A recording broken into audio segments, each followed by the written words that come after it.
So what really happened in Florida to hand George W. Bush victory in the presidential election? Did he win the state, or did something extraordinary happen in the run-up to the election that effectively delivered Florida for Bush? Newsnight has now unearthed evidence that 22,000 black and mostly Democratic voters were excluded from the electoral rolls by the private company which compiled them.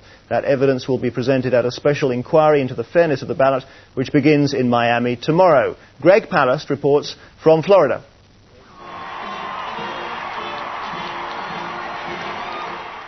Washington. The Marine Band plays Hail to the Chief for George W. Bush, 43rd President of the United States. But in Florida, some are singing Hail to the Thief. This is Database Technologies. This is the company that the state of Florida hired to remove the names of people who committed serious crimes from the voter lists. I've obtained a document from inside this outfit. It's marked confidential and trade secret. It says that the company was paid millions of dollars to make telephone calls to verify that they actually got the right names, but they didn't. There's nothing in the state of Florida files that says that they actually made these telephone calls. So the question remains, why did the Republican leaders of this state pay millions for a list that stopped thousands of innocent Democrats from voting? The Florida legislature likes to see young prisoners paraded in front of the Capitol in old cavalry uniforms. Me and Superman had a fight. Me and Superman had a fight. I hit him in the head with some kryptonite. I hit him in the head with some kryptonite. And more often than not in America, the prisoner's color is black.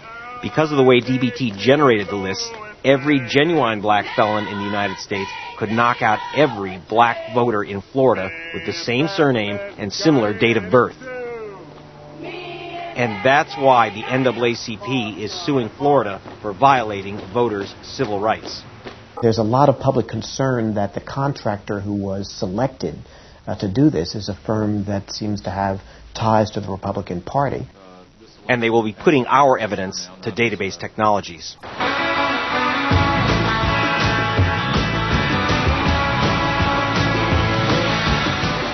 You don't have to be black.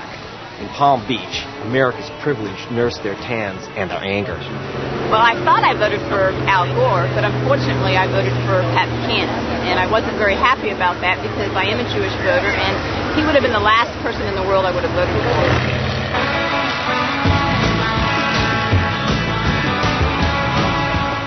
Wacky butterfly ballots caused thousands in this Democrat town to accidentally mess up, and they refused replacement ballots promised them by state law. From the time the election started until that awful decision that the Supreme Court made, I came across hundreds of people who had made a mistake, and I also saw over 13,000 complaints filed by people who live in Palm Beach County.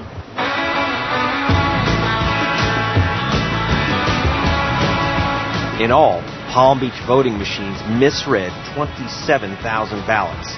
Jeb Bush's Secretary of State, Katherine Harris, stopped them counting these votes by hand.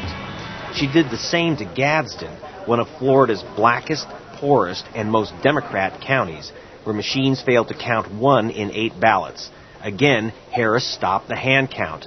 This alone cost Gore another 700 votes in an election in which Harris declared George Bush winner by only 537 votes. And in accordance with the laws of the state of Florida, I hereby declare Governor George W. Bush the winner of Florida's 25 electoral votes for the President of the United States.